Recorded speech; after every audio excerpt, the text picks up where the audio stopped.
Ce matin, comme chaque jour, Dieudonné Kassa, employé de l'entreprise Perenco, fait le tour des installations qui alimentent leurs serveurs en gaz. Il remarque une baisse de pression au niveau des utilitaires et constate sur le coup des actes de vandalisme.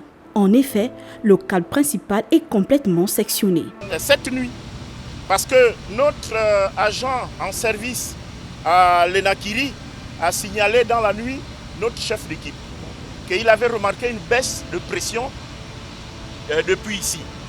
Et nous, au petit matin, en arrivant, nous sommes venus directement ici. Et on a remarqué que toute la station était dans le noir. Les auteurs de cet acte sont inconnus jusqu'alors. Mais le responsable de ce site gazier de Perenco rassure, des travaux seront très vite entrepris afin de remettre à niveau la distribution du gaz. On était complètement bloqués parce qu'ils ont sectionné juste à la sortie de l'arrivée de la SCG et le départ de notre groupe. Donc c'est le câble qui a été sectionné pour nous empêcher complètement l'alimentation de nos instruments. Après le sectionnement de ce qui s'est passé, nous on a les onduleurs qui passent le relais et on a des batteries sur ces onduleurs-là.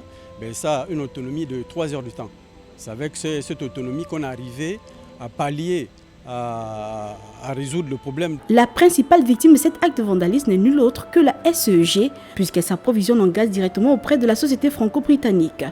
La dévastation de ce système d'alimentation de gaz entraîne donc de façon systématique une baisse de la production d'électricité.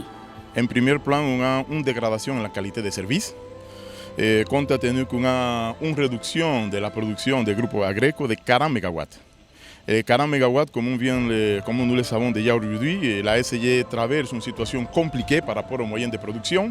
Et si en dehors de ça, en addition, en supplément, on vient avec des actes de vandalisme, et ça va dégrader un plus. Alors ça a amené déjà à un délestage plus accentué dans la journée, la matinée de ce jour. Cette situation vient montrer une fois de plus que la SCEG, la Société d'énergie d'eau du Gabon, n'est pas entièrement responsable de ces délestages en électricité dans le Grand Libreville. Le cas de cet incident de Perenco, que l'on pourrait apparenter à du sabotage organisé, en est l'illustration.